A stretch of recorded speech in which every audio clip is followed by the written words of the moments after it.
Hey everyone, welcome to Daniel Wright's Dragon Stories, where dragons and humans unite, kindness becomes strength, and friendship creates legends. Let's begin to the story. The Dark One never moved toward the door.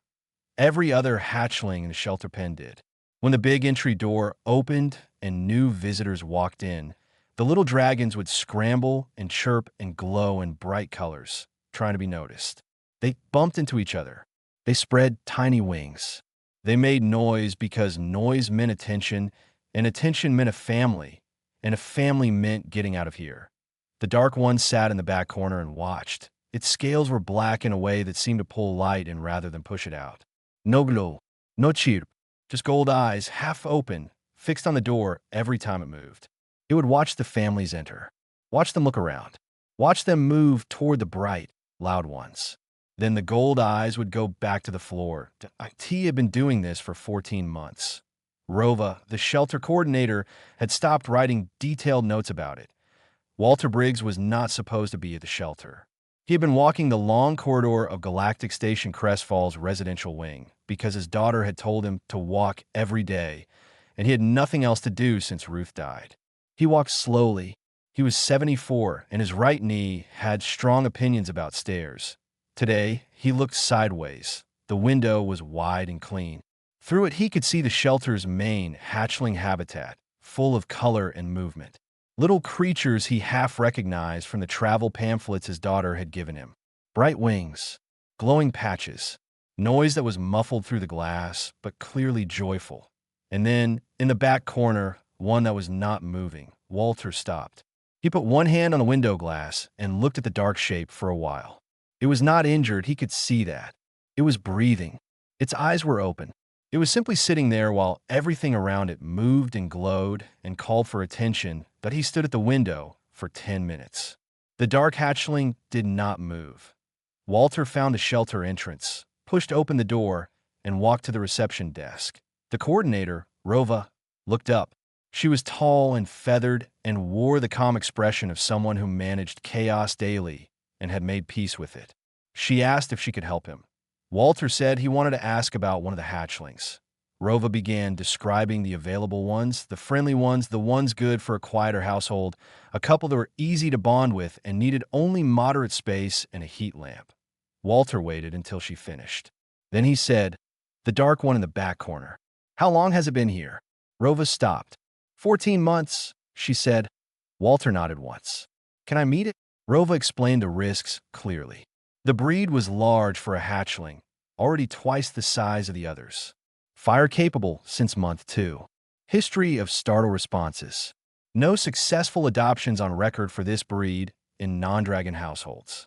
The hatchling had a disrupted early bond, pulled from a collapsed nest as a newborn, never fully formed the social patterns the species needed. Walter listened to all of it. Then he said, "I would still like to meet it, if that is allowed." Rova studied him. He was old. He moved carefully. He did not look like someone who would survive a panic fire at close range. But he also did not look afraid. And in 14 months, she had never seen anyone stand at that window for 10 full minutes without moving. She took him back. The enclosure was warm and large. The dark hatchling was in its corner, exactly where it had been. When the door opened, it did not look up. Rova told Walter he could sit anywhere, but suggested staying near the door. Walter walked to the middle of the room and sat down on the floor. Rova watched from outside the glass. Walter did not speak. He did not hold out his hand. He did not make any sounds. He simply sat cross-legged on the floor of the enclosure and looked at nothing in particular, the way a man looks when he is comfortable being still. 15 minutes passed. The dark hatchling's gold eyes moved. It did not stand. It did not approach. But for the first time in 14 months, something in the enclosure had held its attention for longer than the sound of the door. It looked at the old man on the floor. It looked for a long time. Walter noticed. He gave the smallest nod, the kind a person gives when acknowledging another living thing is present, and then he looked away again. The hatchling did not go back to staring at the floor. When the session ended and Rova led Walter out, he stopped at her desk. "I want to begin the adoption process," he said. Rova looked at him carefully. "Mr. Briggs, I want you to understand what you are taking on. I understand it will take time," he said. "My daughter tells me I have nothing but time. He picked up his cane, and I'm not easily frightened. My wife said that was either my best quality or my worst, depending on the day. He left his contact details with the front desk and walked back out into the corridor. Behind the glass, in the corner of the habitat, a pair of gold eyes watched the door for a long time after he was gone. Nobody at the shelter expected him to come back the next morning. Rova arrived early, as she always did, and found Walter already sitting outside the enclosure door with his cane across his knees and a small paper bag on the floor beside him. He was not impatient. He was not checking a device or pacing or knocking. He was just sitting the way he seemed to sit everywhere, like a man who had decided that a place was where he needed to be and saw no reason to make a fuss about it. Rova let him in and said nothing. Walter did the same thing he had done the day before. He walked to the middle of the enclosure and sat down on the floor. The dark hatchling, Sable, was in the corner. It looked at him. It did not move toward him or away from him. It simply acknowledged that he was there, which was more than it did for most. He came back that afternoon. Same thing. He came back the next morning. In the afternoon after that, on the fourth day, he brought something that IT was a flat, smooth stone, gray and oval, about the size of his palm. He had found it in the station's garden dome, a pressurized green space one level down where station residents grew plants and walked on actual soil and tried to remember what a planet felt like. He carried it in and set it on the floor in the middle of the room, halfway between himself and the hatchling. Then he sat back. Sable stared at the stone that IT stared for a long time. 40 minutes by Walter's count. He did not rush it. He watched the hatchling's breathing, slow and steady, and the faint curl of smoke that sometimes drifted from its nostrils when it was focused on something. The gold eyes did not blink much. Then Sable stood up. That IT crossed the enclosure slowly, stopping twice to look at Walter before continuing. It reached the stone and lowered its head. It sniffed the stone from 3 different angles. Then, very carefully, it picked it up in its mouth, walked back to the corner, and set it down beside a small hidden pile of objects Walter had not noticed before. Shell fragments, a cracked piece of heat-resistant tile, 1 bolt with a stripped thread. Walter watched this and felt something loosen in his chest. That he had seen that pile before, he realized. He had just thought it was debris the shelter hadn't cleared. It wasn't debris. It was a collection, a small and private accumulation of things that had no value to anyone else and mattered enormously to the creature who kept them. He thought about Ruth then. She had kept a bowl on the kitchen counter at home with river stones in it. Not valuable ones, just ones she had picked up over the years because they felt good in her hand. He had never asked her why. He had never needed to. Some things a person keeps because they make the world feel more solid. That was enough of a reason. Sable tucked the new stone into the pile and went back to watching him. On day 6, Walter met Dr. Fenwick, the shelter's liaison physician. Fenwick was a compact man in his 40s who moved quickly and talked in short sentences and seemed always slightly pressed for time. He handed Walter a data card with Sable's behavioral file and stood over him while he read it. The early facts were hard. A structural collapse in an older wing of the station 3 years ago. A nest. No adult dragons recovered. Sable had been a few weeks old. The breed bonded for life and a broken early bond left what the file called permanent anxiety markers in the social behavior. Not damage that could be reversed. Patterns that had to be worked around. Walter read the file once, front to back. He handed the card back. "Thank you," he said. "You understand what it means," Fenwick said. It was not quite a question. "It means she learned early that things she needed could disappear," Walter said. "So she stopped needing things." Fenwick looked at him for a moment. "More or less." "I understand that," Walter said.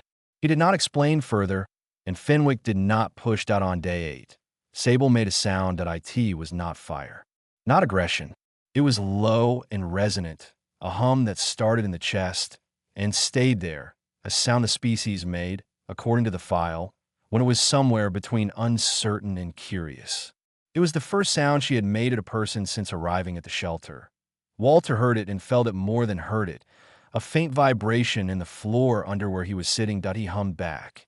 Low and tuneless, the same approximate pitch, Not because he had any idea if it would mean anything to her, but because it felt like the right thing to answer with. Sable went still.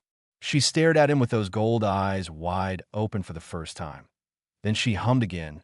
Walter hummed again. Rova, watching through the glass from the corridor with a cup of cooling tea in her hand, stood very still and did not move for a while after that. She had been running this shelter for 11 years. She had seen a lot of things.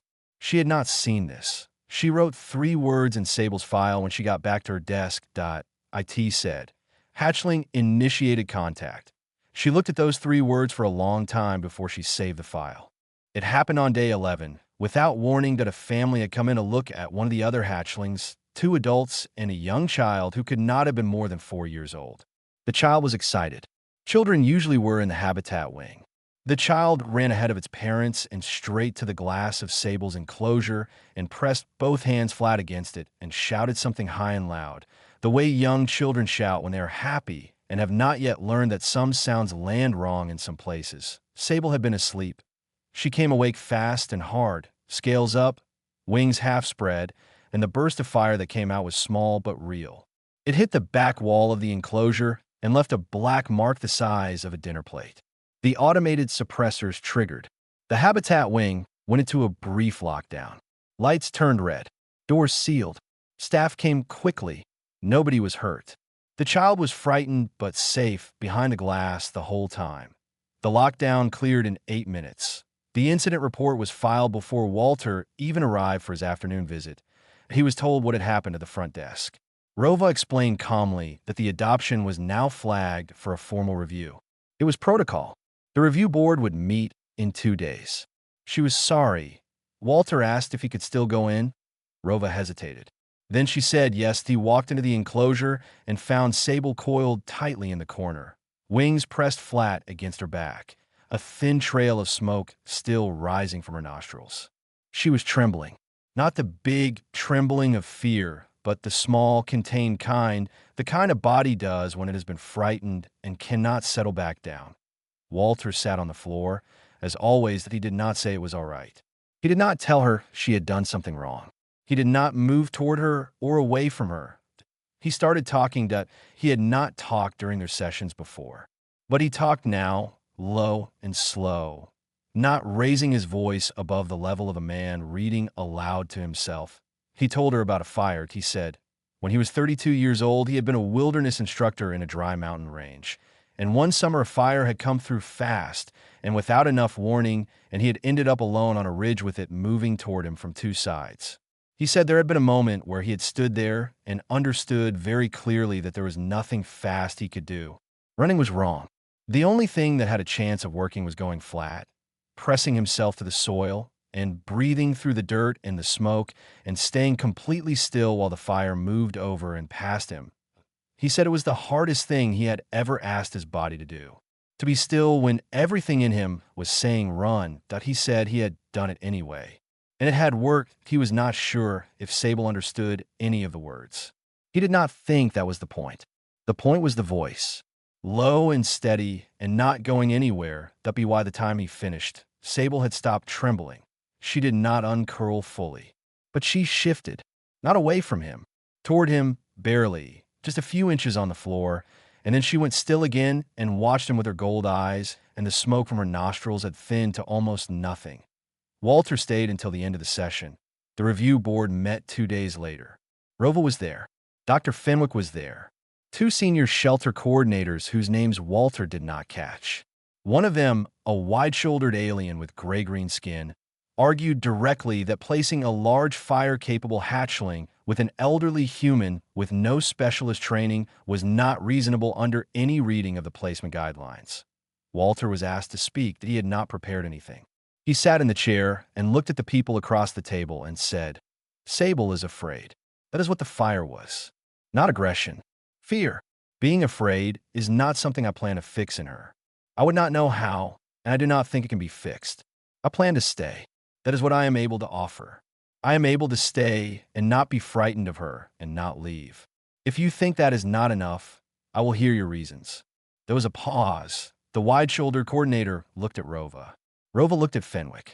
Fenwick looked at the folder in front of him and said, without looking up, The behavioral log shows more progress in 11 days than in the previous 14 months. That is relevant. The board approved the adoption.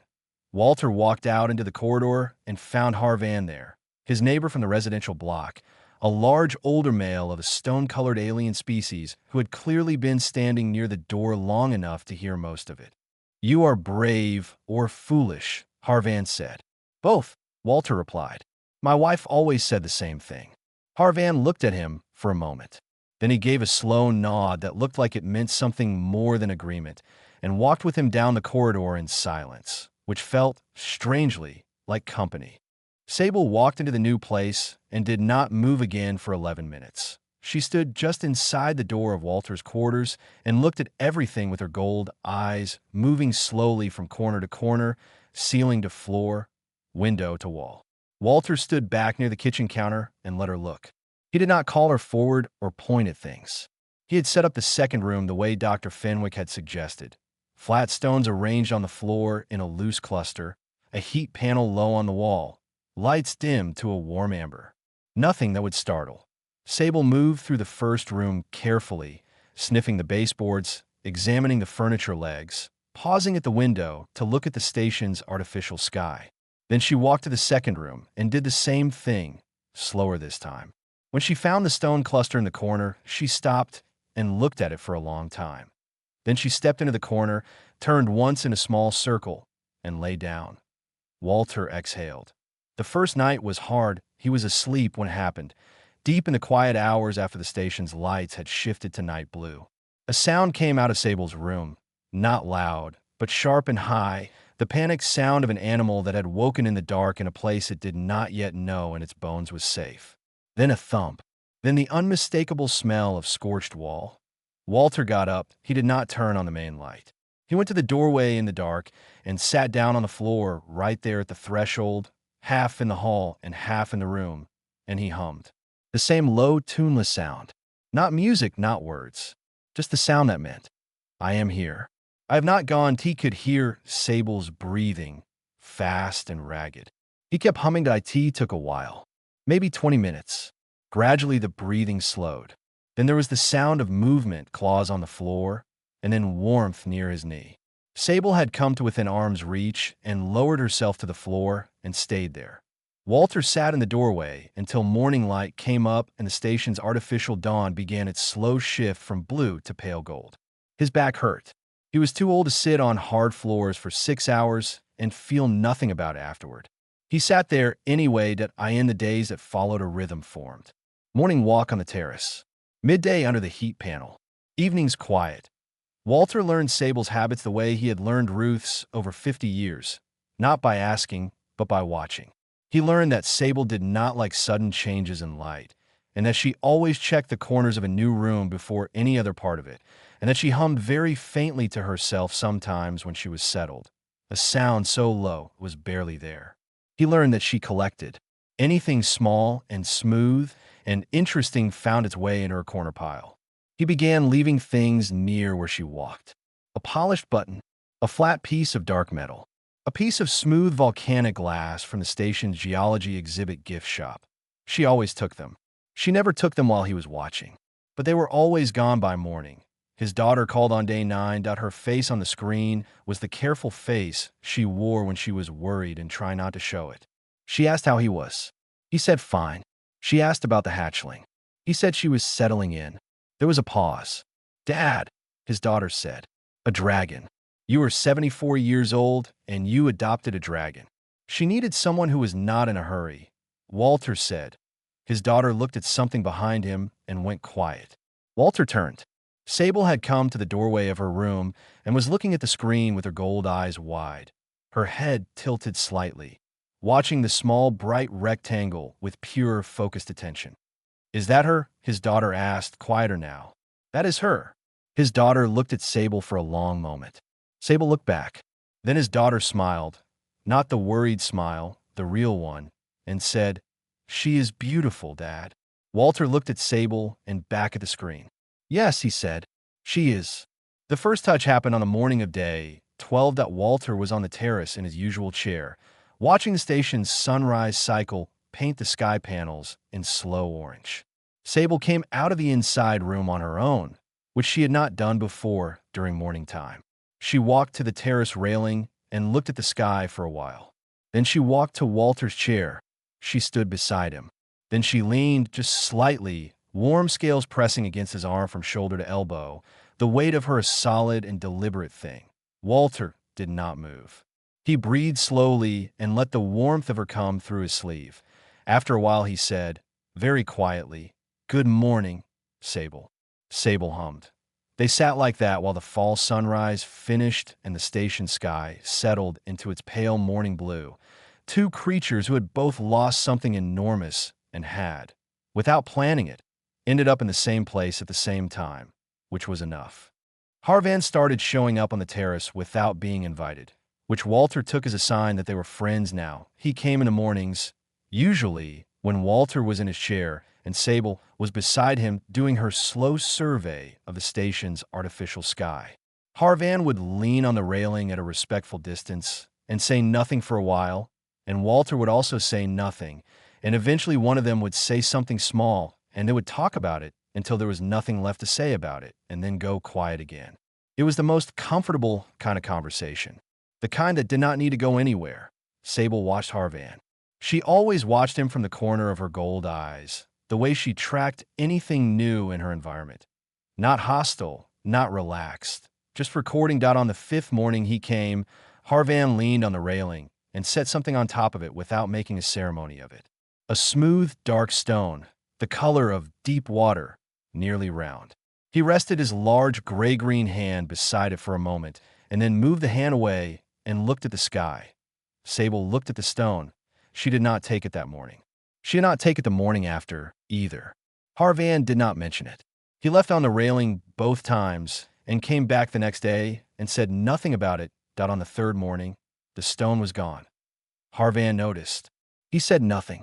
But when he looked at Walter, there was something in the old alien's face that Walter recognized, a particular quiet satisfaction that had nothing to do with being thanked. 2 weeks after Sable moved in, Walter got a message to come to the station's medical center for a follow-up that he went alone.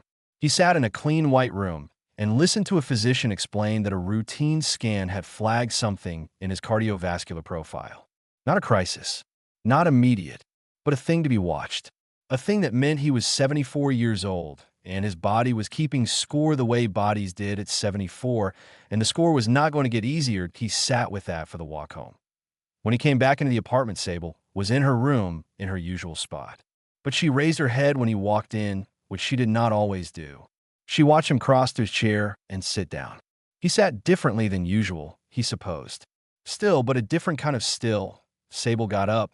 She walked out of her room and crossed the floor and sat down directly in front of his chair and looked up at him. Not the sideways gold eye look she gave to things she was tracking. Both eyes straight on. Waiting, Walter looked back at her. "I'm not going anywhere yet," he said. Sable held his gaze for another moment. Then she moved to his side and leaned against his leg with her full weight, which was considerable now. She was growing fast. Her head was at his knee. Her tail curled around the chair leg. She was warm the way a good fire is warm, the kind that takes the cold out of a room without burning anything. Walter put his hand on her back, that he had not done that before. His palm rested on the dark scales between her shoulder blades. Sable did not flinch. She did not move away. She made the low chest hum and closed her eyes. They sat like that for a long time. Dr. Fenwick, without asking Walter, submitted Sable's case to the Interspecies Behavioral Research Consortium as a study in unusual attachment recovery. The response from the academic community was, as he described it to Rova, significant. The breed was considered a closed case by most behavioral specialists. A hatchling with a broken early bond, removed too young from the nest, was believed to have a permanent ceiling on how far it could recover. The ceiling was generally thought to be functional, manageable, not what anyone would call healed. Sable's file, by any measure the researchers used, showed something different. The debates and the responses were long and complicated and used a great deal of language Walter would not have recognized. Fenwick's own conclusion, which he put at the end of his submission, was 3 sentences. He wrote, "The subject's human guardian had no specialist training. He made no attempt to modify the subject's behavior through any established method. He was simply present, reliably and without condition, and allowed the subject to come to him on her own terms. Rover read the submission in her office late one evening. She read it twice. Then she looked at the wall for a while. She thought about 14 months of careful notes and correct procedures and species-appropriate enrichment programs. She thought about every qualified family who had come through and assessed the hatchling and moved on. She thought about one old man who had stood at a window for 10 minutes and then walked in and sat on the floor. She picked up Sable's original intake file. At the top, in the field for adoption prospects, someone had written "low" in small letters. Rova took a pen and crossed it out. She did not write anything to replace it. She just crossed it out. 6 months after adoption day, Sable was the size of a large dog and growing. Her scales, which had seemed flat black in the shelter's plain lighting, caught the station's dawn cycle differently now. In a morning light, they showed deep blues and purples, the colors that live in darkness when there is enough light to find them. She moved differently too, not the tight, coiled, conserving movement of a creature ready to retreat. She moved with her head up and her tail easy and her wings folded loose. Walter's daughter visited in the 4th month and came back in the 6th and brought her children this time, which was either brave or trusting, and Walter thought probably both. The grandchildren arrived with the specific fearlessness of young humans who have not yet accumulated enough experience to know when something might be dangerous. The youngest one, a boy of 5 named Davi, walked directly to the center of the apartment, sat down on the floor cross-legged exactly the way Walter always sat, and looked at Sable with complete calm interest. Sable, who had retreated to her room doorway when they arrived, stared at Davi. Davi stared back. After a minute, Sable walked forward, slow and deliberate, and lowered her head until it was level with his and sniffed his hair. Davi giggled. Sable pulled back and looked at him. Then she lowered her head again and sniffed his hair again, apparently because the giggle was interesting. Walter laughed. He had not heard his own laughing voice in a long time, and it surprised him a little the way a familiar thing surprises you when it comes back after being gone. The market incident happened on an ordinary Tuesday. Walter and Sable were moving through the station's lower market district, which they had started doing once a week. People had adjusted to the sight of them. There had been a period of wide berths and nervous glances, but the station's population was practical, and a creature that walked calmly at an old man's side and ignored everyone was, after a while, just a creature that walked calmly at an old man's side and ignored everyone. The small alien child was maybe 3 years old. It had wandered from its family in the crowd and found itself at the edge of a freight loading zone where the crowd suddenly thinned and a large automated vehicle was in the process of reversing. The child did not understand what the vehicle was or why the beeping sound it made was relevant. Sable moved before Walter could. She stepped forward and spread her wings low, not high and threatening, but wide and low, a dark wall between the child and the vehicle. The automated system detected her immediately and stopped. The child, blocked and surprised, sat down on the floor and stared up at the underside of a dragon wing with enormous eyes. Sable looked down at the child. The child looked up at Sable. The family arrived, shaken, collecting the child in a rush of relief and alarm. One of them looked at Walter. "Is it safe?" "She is," Walter said. She stopped for the child. The parent looked at Sable, who had folded her wings back and was watching the child with calm gold eyes. "Thank it," the parent said. "Please, tell it thank you." "You can tell her yourself," Walter said. "She hears you." The parent looked at Sable directly and said, carefully, "Thank you." Sable blinked once, the slow, deliberate blink that Walter had learned meant something close to acknowledgement, and turned and walked back to his side. That evening, Walter sat at the small table in the apartment with a cup of tea going cold beside him and wrote a message to his daughter. Sable was on the terrace, looking at the station's night sky cycle. Harvan had come and gone already. The apartment was quiet. He wrote, "I thought I came here to keep moving after your mother. I think I actually came here to find out what I was still for." Sable needed someone who was not rushed and not frightened and did not need her to be anything other than what she was. That turns out to be something I know how to do. Ruth taught me. 50 years of her teaching me to sit with something instead of trying to fix it, to stay present instead of looking for the exit. I thought that was just about being a decent husband. Turns out it works on dragons too. He sent it before he could second guess the last line. Then he went out to the terrace. Sable was at the railing. Her dark scales held the starlight in small, scattered points, like a sky folded into skin. She heard him come out and turned her head, gold eyes finding him in the low light, and hummed once, low and easy, the sound that meant she knew he was there. Walter settled into his chair. Sable came and lay beside him, close enough that her warmth reached him, and put her head on his knee with the full, comfortable weight of a creature that had decided, somewhere along the way, that this was where it belonged. Walter put his hand between her ears. The station turned. The false stars held steady in the panels overhead. Somewhere in the residential block, Harvan was probably awake and reading, the way old creatures who did not sleep well did in the late hours. Walter's knee ached. None of it was a problem. He sat with the dragon who had needed someone to stay in the place he had not expected to end up and was not anywhere else in the world.